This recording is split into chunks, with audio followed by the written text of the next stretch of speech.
All right. Welcome to episode 10 of Ink Deals. Hope everyone had a great weekend, prosperous new year, great start to the year. What about you, Brandon?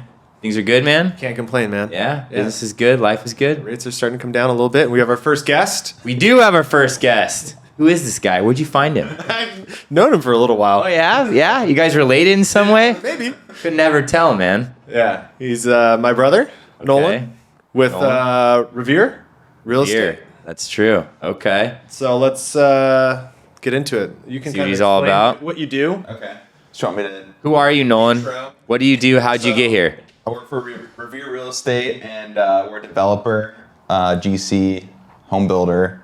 So we focus mainly on Orange County and Los Angeles, specifically coastal. Nice. Big beach city homes. Big beach city, recession-friendly homes. Recession friendly. I would have thought recession proof, but I feel like if I put anything on there, I would need a fat disclaimer. holy moly, this is getting legal now. This is legal based. Yeah. You're a developer. So what does a developer do? What do you develop? Software? What do we do here?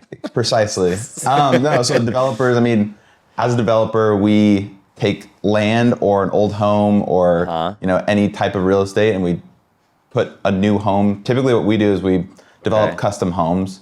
So we're putting a new home or multiple homes on a piece of land. Nice. And the process is, going through the city, hiring subcontractors, designing it, engineering it. So we basically orchestrate that whole process. So you basically add value to a piece of land from just underdeveloped to basically a house you can live on or multi-unit or whatever it might be. Yeah. That's we bring all the, architect, civil engineer, structural engineer, everything to make it happen and get the city on board and then actually build the thing. We go from, step one to the last step. That makes sense. And it's a pretty lengthy process, right? You maybe walk us through like 4 steps or something from inception to the end for us. Yeah. Well, they told me to keep it elementary, so I'll try my best. But so I guess where you guys come in is the acquisition phase. So the biggest part of a development deal is buying the thing. Yeah. So you have to buy something that makes sense, in a city where you can actually build a new home. Okay. So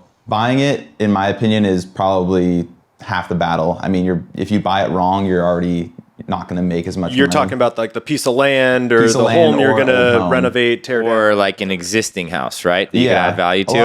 A lot of the time we'll buy existing properties, whether they're 70 plus years old. We're going to tear them down and build new.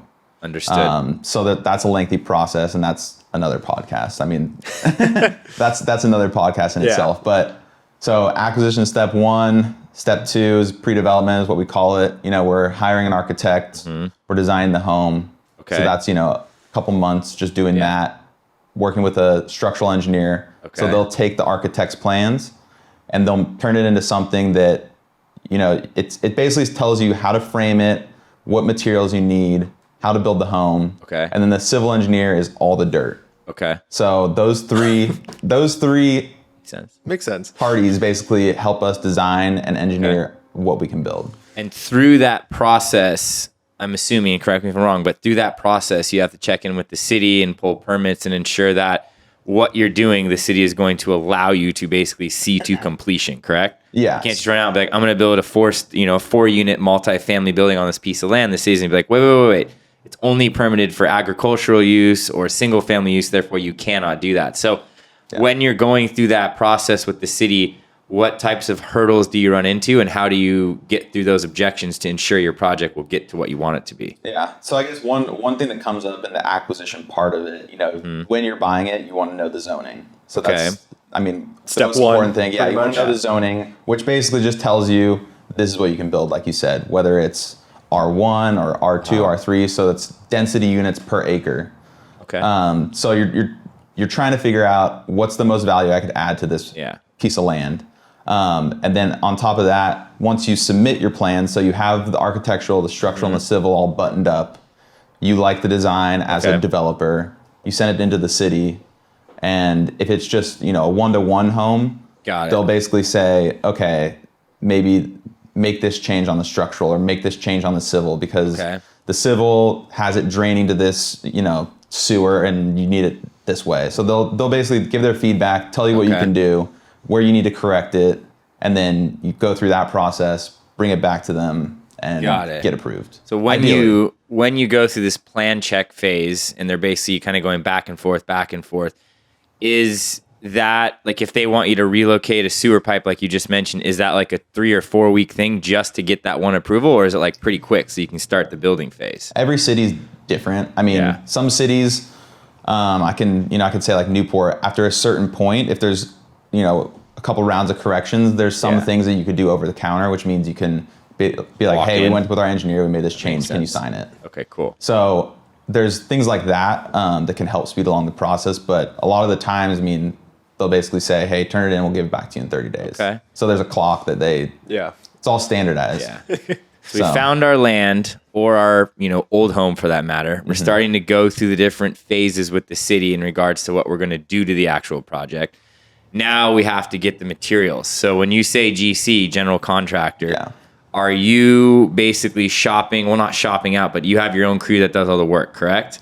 Yeah, so we have... Everything's in-house, essentially. Yeah, so you have your own general contractor. Some labor that we have, actually doing some of the construction, but most everything we subcontract out. So that means we will hire a framing company, we'll hire a foundation company, hire a plumber, hire an electrician. So we have different subcontractors that we're managing as a general contractor. Makes sense. So we'll phase in, plumbing, electrical, do their undergrounds, pour the foundation, and then right after that, you want to start framing. So we're managing that process of keeping all the subcontractors on schedule. So essentially, as a general contractor, you're more or less a project manager. Overseeing everyone. The construction. All the different moving parts and people that are... You're orchestrating the whole thing is the best way to say. And so you're using the same kind of people, if you can, since you're doing everything in Southern California, a lot of the same... plumbers, electricians, like things that people you've developed relationships with and have good reputation. And it's all generally TM, time and material, right? You basically pay these contractors for their time, and then they basically go and get the material and send you an invoice for it, correct? Yeah, they'll bid. They'll bid the project itself, whether we'll give them the plans and bid the project, and they'll give us a price, and we'll usually try to get 2 or 3 bids per scope. Is kind of our standard. So got it. You don't want to just get a bid for framing for $200,000 and call it a day. Accept it. So you want to compare it to the market. Yeah, and with time and experience, we know what we're looking for. We know what a full scope looks like. We know what's missing. There's a lot that goes into just reading a bid. You can get a bid for plumbing, for instance, and there could be items missing. Whether it's purposefully or on accident, and then you get change ordered 10 times, and now you're spending what you would have spent on the highest bid anyway. Interesting. So it's knowing what you're looking for. Yeah. It's working with a subcontractor. It's reading bids. That whole process. You're managing it, and you're looking at time, obviously, because the longer you hold the property, the more money you're spending. Holding costs, and then once you get to that phase and you basically have everything planned out and everything outlined in regards to how it's going to get built, where the material is coming from, where the contractor is coming from, does the city give you like a time frame of when this job has to be complete and basically ready for the cert of occupancy, or do you determine that time? Permits do run out, but they're such a long time that it doesn't really affect what we do specifically. Got it. If we take that long, we're not making money for our investors or for us. So that makes sense. It's like, so you stick to the time frame you have set prior. Typically, if we have plans approved, we shoot for, a year, 13 months to build a home. Okay. If you don't have plans approved, 18 months, 20 months, maybe 2 years, depending on the, the breadth of scope. So, and is that when you say essentially 1 to 2 year gap, what does that identify, or what size home would that basically be? Is that like a single story, a single family, a double, what is it? Yeah, just like most of our homes, a modest beach home on the water. A lot of the homes we build are, 4,000 square feet and upwards. So they're pretty nice. Yeah. We have ocean some view. larger 5-bedroom views. Yeah. 8-car garage. Subterranean. So there is a little difference between building that and a 2,000 square foot, starter home. Yeah. So we have to understand a scope of how the business works from a developer perspective. So once you've got the land, you've got the permits, you've got the contract, you've got the materials, you've got a projected completion date. Fast forward to the house is built, ready to be moved in. What is like the final steps, like what we would call in real estate, like the closing, documents or the closing statement? Like what is the final step so that I can, as a purchaser, buy it and move in tomorrow? Yeah. Well, I mean, throughout that whole building process, right, you have inspections and deputy inspections. So especially in California, you have to have everything to code. So it's Understood. like as you're building, you have inspectors, whether it's from the city or a deputy inspector, coming and signing off on your work. Got it. So throughout the whole process, you know, you've had however many inspections, and at the end, you obviously have to pass all of them to get a certificate of occupancy. Got it. So when you go to finish the home, you know, drywall's up, you're putting in cabinets, you're painting it, lights, all fixtures, everything. Got it. Then ideally we're marketing it or pre-selling it before we're done. Okay. Yeah, and that's the other kind of side of your business is you do essentially these builds with investors, but you'll also do them for private parties that maybe want their own custom home. Yeah. So can you talk a little bit about the differences in maybe the process, the acquisition, kind of what you've seen? What's your ideal for investors, and then what's also your ideal for people that come to you like, hey, I want this custom home built or renovated? Yeah, I think that's one of our competitive advantages. I mean, if you look at a general contractor, they build homes. So you have general contractors that just build. They're good at it. They get a client, you know, they walk them through what we're talking about, architecture, et cetera. So they'll just manage that process for a client or a wealthy client. Whereas we do that. So we do build homes for clients directly. Okay. So we'll, you know, contract with someone, help them through that process, then help them through the build process, create a budget, let them know, you know, what are the costs, what are we looking at? Yeah. And then we have that perspective, but we also have the developer perspective where we're taking on investors, we're doing spec development, which means all that risk is on us. So we're buying property, developing it, that whole process that we just talked about. Okay. And then we're selling that, hoping to make some profit for us and the investors on the back end. So I think as a general contractor, we as a company offer more value because we have the mindset of a spec developer also. Right. So when we're building for someone, we're not wasting costs. We're looking at it as, you know, we've used this framer, he'll save you $50,000. We've used this electrician, we're gonna save money here. Like these people know what we're doing. Yeah. And it's like there's certain areas where, you know, you can figure out how to, I guess, create economies of scale or, you know, use the best subcontractor. Okay.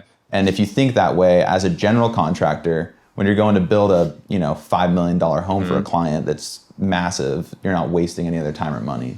So would you say that when you build homes for a private party that just wants a new primary residence or investment property, what have you, essentially you have a way of looking at it that gives them a better investment of their money because they come away with almost like instant equity gain because of your expertise and knowledge through that spec building? Yeah, I mean, if you're a spec builder, obviously you're trying to create not only value for your company to keep the doors open, but to make money for your investors so they come back. Yeah. So, I mean, we're always in that mindset of how can we build this beautifully, but also for a relatively reasonable amount and efficiently. Yeah. And get it done quickly. Because, I mean, the biggest thing, as you guys know, is holding costs. I mean, if you're, for instance, we're buying land in Hermosa Beach and we're holding it, you know, we're spending 10, 15 grand a month just holding it. So if we can build faster, you're saving 10, 30, 40, 50 grand on the back end. So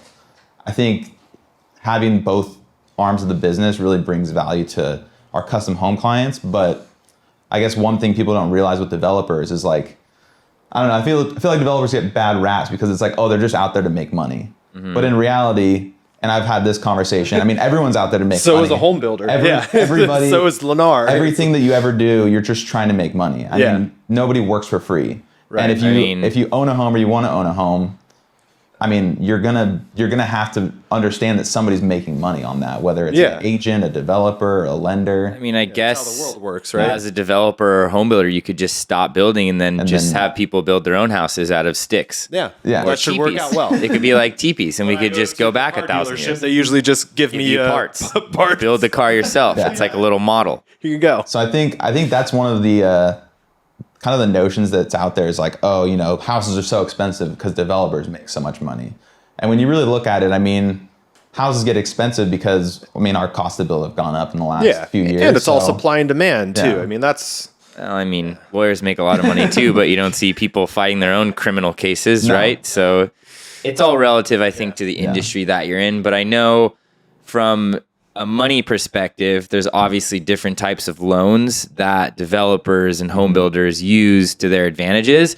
So I know, Brandon, you've had some experience in regards to this. What are maybe 2 or 3 types of loans that a developer might use, either construction related or finance related or purchasing related? His company, they use bridge loans to obtain properties before there's like a loan on a bridge that I can drive across, like the Golden State Bridge. Temporary financing in order to obtain land. Typically, is what they would be doing before there's plans in place or anything, and then they would convert that into a construction loan where they get actual plans approved, and then the lender is dispersing funds to them to construct the property. And that's another, the difference with structure, to put it, it's hard to kind of simplify those, but a bridge loan is more of like a traditional loan where we're just paying monthly, this is the interest. And then when you go to construction loan, now you're talking, loan to value versus loan to cost. So the bridge loan is loan to value, and you're just paying monthly while we're going through that, architecture engineering process. Okay. And then once we get all the approvals, we take it to construction loan. Okay. And that's when you're starting like the draw process. You're talking loan to cost. Got it. So instead of paying a flat fee monthly, the bank's dispersing money to you as a builder, and then you're paying the interest on that as you draw money down. So I think what a lot of consumers may want to know is, the current interest rates are, whatever they are. Let's say they're 6% for sake of argument. Is it smarter for me as a consumer to try to take a conventional normal loan and buy a house, or should I try to, become my own custom home builder and go seek out a developer like yourself and say, hey, I have a loan, a personal loan, or I have, a certain type of loan from my lender to have you build this house? Are the rates competitive? Like, what's the advantages and disadvantages? So anytime you're doing any kind of construction, whether it's him as an investment, a property development company, where they're getting property development investment type loans. So it's not loans to a person, it's loans to a company. Understood. That's going to be different from interest rates for someone that is just buying their primary residence. Okay. And then also, if they have someone that is, say, wants a primary residence and they're the ones that are financing them to do the work, that person has to qualify rather than the company has to qualify. That makes sense. Although when you're doing that construction loan, you have to list who that general contractor is, and so they'll look at history. Gotcha. But you're always going to have increased costs and interest rates on construction because banks will see it as more risky because there isn't a property there or it's not built yet. So there is more risk involved in lending on something like that because there's, if something goes wrong and you walk away, you get a half-built property. Bank doesn't want that. And you can't sell it. So, what would a simplified answer be? Is it smarter to just get a conventional loan? Similar, but they're always, whenever there's scenarios with more risk, you can always guarantee that the cost of the rates are going to be higher. It's not unsustainable. Obviously, you have to qualify for it. But typically what will happen is people will refinance after because it's done. If I had zero knowledge of real estate and I was just a consumer with semi-heavy pockets and I was like, well, I want to custom pick my house. I want every furnishing custom pick. Yeah. And I want every door and every paint sample and everything custom, every countertop, whatever. I would be like, well, I'm willing to go with the rate that they offer, or whatever the bank offers, because I want a custom house. Yeah. But you're saying, in essence, sometimes you could maybe pay twice as much, maybe get a 12% loan as opposed to a 6% loan? No, it's not going to be that big of a spread whenever you're doing something like that. So it's not, obviously we're not at 6%. We're in there, but you're going to be paying a slightly higher interest rate. It's going to depend on what kind of program you're into. So it's kind of got to pay to play. Loan amount. You were talking a $500,000 loan or like 1.5. Okay. There's a whole bunch of different moving parts. So essentially it's pay to play. If you want a custom turnkey product that has every little nook and cranny to your liking, you're going to pay more than obviously a conventional loan where you just get what you get in a package. Yeah, it's possible, but it's also only temporary because once that home is built, you can refinance out of that construction loan. Yeah. That could be a whole nother podcast. To talk about, the whole reason you would do that process is it's they're only giving you, and that's why it's a draw, right? It's because they give you $200,000 to do foundation, etc. And if they have to take over that property, they've only poured $200,000 into it. So it's like they only draw because of completion. So they'll send a bank guy out there. He'll look at how complete it is, appraise it or something, and he'll give the basically value. oh yeah, you guys are 66% of the way done, so you can draw up to 66% of the money, the value out of it. So the bank is like hedging their bets in case the builder can't perform and finish it. Okay. So that's why also the bridge and the loan or the construction loan. That's a works process. that way. They're not giving the lump sum to them right away. Yeah, that makes But sense. it's still, if anything were to happen, they don't want the bank will take it at 66%. the bank doesn't want that to happen because they can't sell it as easily. That makes sense. A lot more work. Do you, Nolan, what do you foresee from a demand perspective? Do you see a higher demand for these new custom builds as opposed to just stuff we have on the market? Or is it kind of apples? Is it even? I mean, what are you seeing from your perspective? Yeah, I mean, our company philosophy in that sense is the reason why we do, coastal luxury is because as far as we could tell, there's always a demand for it. Yeah. Okay. We're not as sensitive to suburbs of Austin, Texas. Whereas like if something happens in the economy or they overbuild homes, that you're going to see a 10-20% pullback on overnight.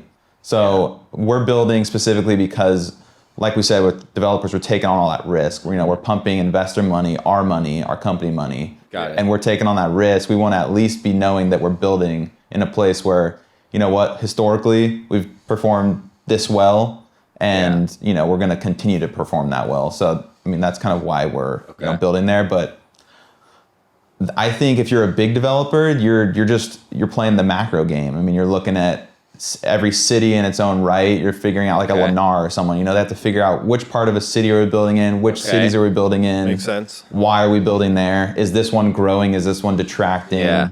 So whereas we're looking at Orange County and LA specifically and submarkets more specifically, a national builder is looking at, the macro environment. They're looking at each city as their own, business center. So, I mean, it'd almost be like if you were an Irvine company, you're going for really just quantity over quality. I mean, some of that stuff has quality, but, they're building 10,000 apartment units as opposed to 5 custom homes on the coast. Yeah, and I mean, even Irvine company is a good example of specialization. They, they basically own an entire county. Yeah. And then they've branched out. Their own city. They've branched out into California, and they've had success, developing and building in other parts of California. But even there, I think they're probably one of the biggest, most successful builders just because of their, their focus. Yeah. And they've just been successful at doing what they do. They know the market. They know when to build. They know when to stop building or pull back on building. Like they have that down to a science. They have Irvine and Orange County down to a science. So it's like,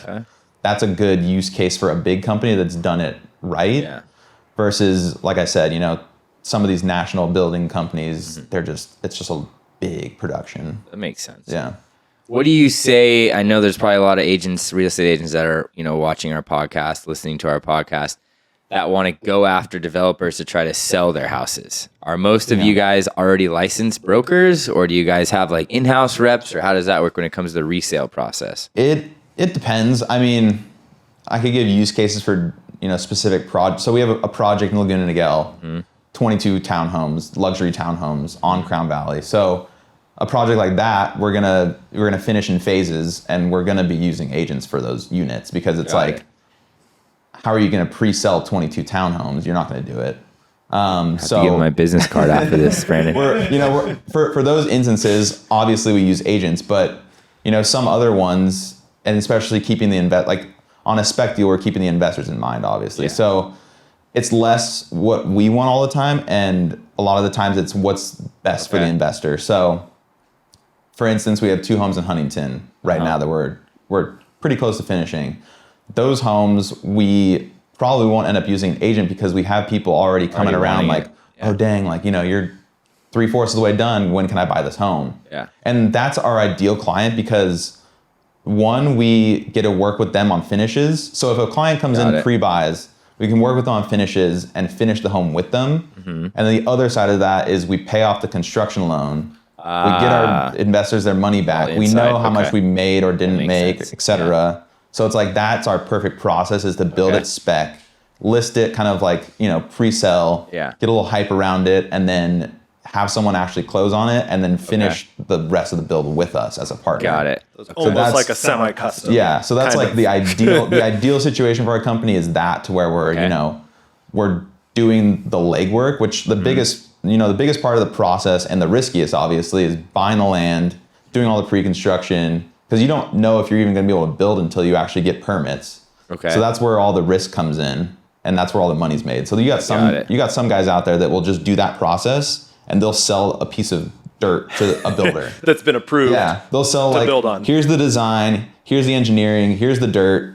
Yeah, with basically a premium rendering of what it but it's like, here's my premium. That makes Will you buy it? And that's what we call that RTI. So it's ready to issue permits. Okay. So it's like people out there with money that maybe they still have investors to take care of, but maybe they're doing a promissory note investment rather than trying to get 20% annually. I mean, that's kind of our goal is, we want to beat the stock market if we're offering higher risk, investment vehicle. Okay. So a lot of those guys, they'll buy RTI, they'll build it, they'll get a decent enough return to pay their promissory note, and they'll, take the leftover. So interesting. There's so many ways to chop it up. Yeah. Yeah. Very well explained. Almost like he knows what he's talking about, huh? Almost. Don't be fooled. That's good, man. I mean, did we miss anything in the process? Is there anything from a developer standpoint that we didn't talk about that's important to the process, if you will? I mean, I think that's like kind of the top-down view in a nutshell, of it. But high level. Yeah, I mean, the thing with development specifically is, I mean, there's within even just the lending and the bank draws, construction draws, the engineering, within those, there's like topics we can go into. Yeah.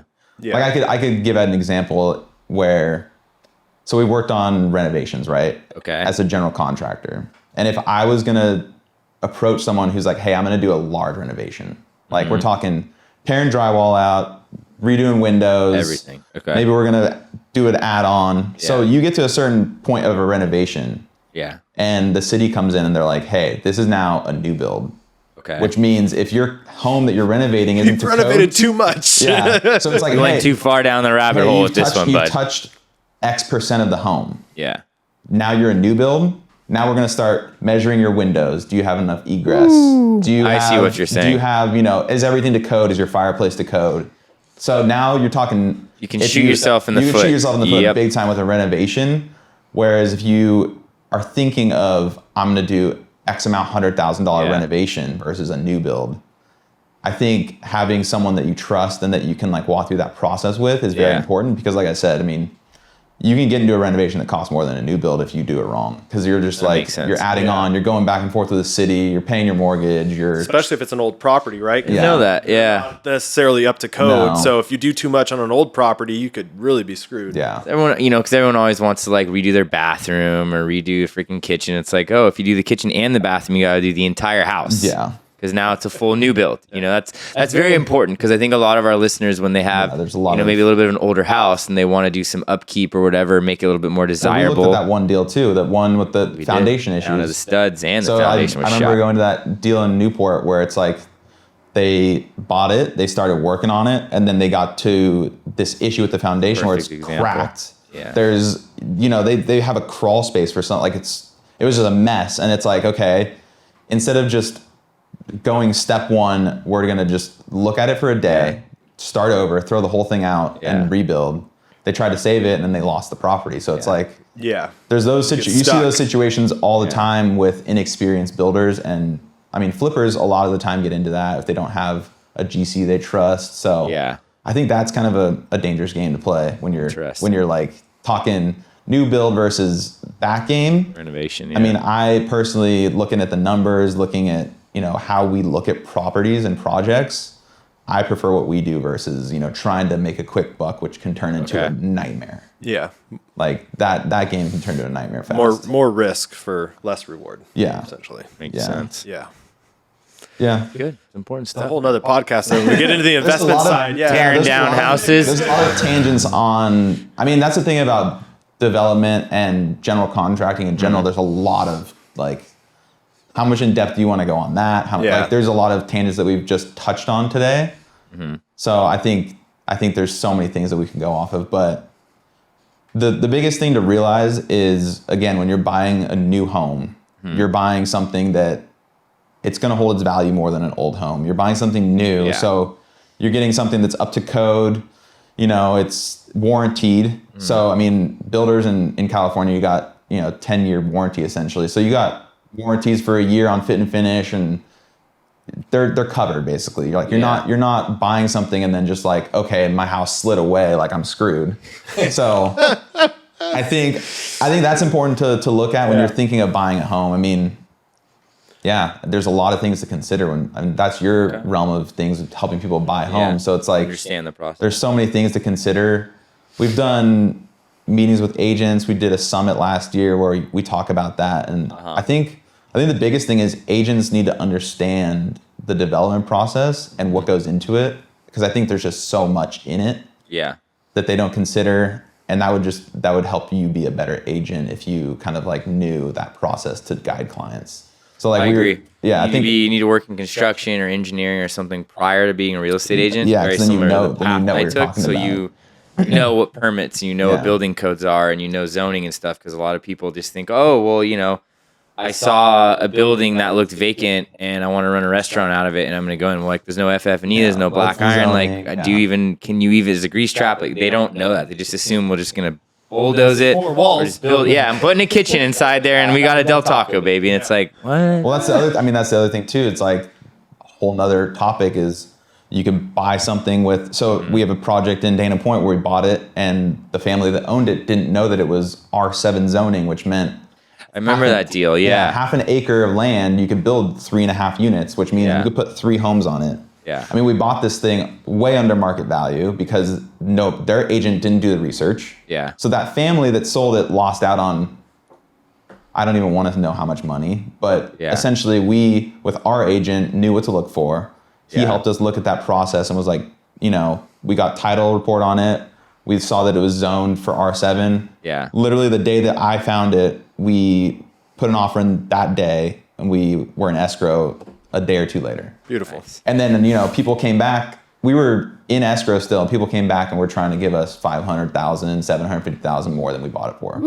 Just because of the zoning. Just because of their agent didn't know the zoning. Yeah. Wow. So it's like if their agent that was helping them sell it didn't know the zoning, didn't do their research, sold a half an acre to a builder that they could have, as a family, that family had the money and the means to like, hey, we could build 3 homes and hire someone like us. Mm-hmm. So we would obviously do that because for us, that's guaranteed money versus the spec play.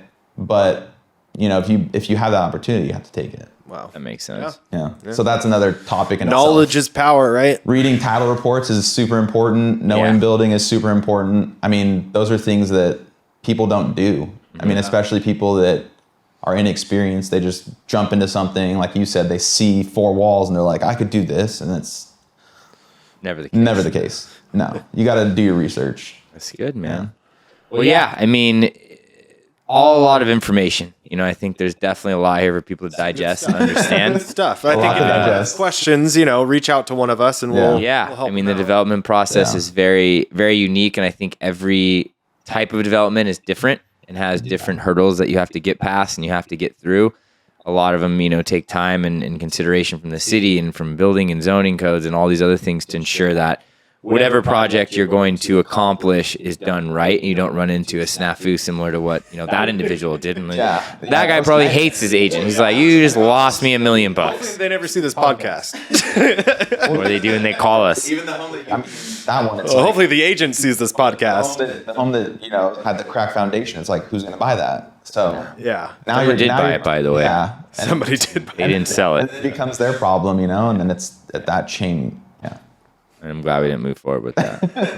Well, we've been on this for 35 minutes now. This is our longest episode. 3 hours. We could have, but we got more for another time. One of our most informational episodes, I feel. You did a great job. You were very informative. I learned a ton.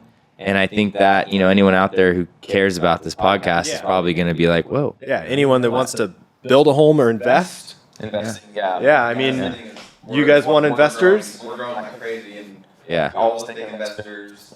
I mean, that's one of those things that's like a more private topic. Sitting down with someone and showing them I mean, we have people that ask, what's previous returns? Obviously, you can't guarantee returns with real estate development, but we can walk through that process. And that's a huge part of our business in the spec world is real estate costs a lot of money. I mean, it costs a lot to buy, to build. So taking on investors is one of our main business functions, definitely.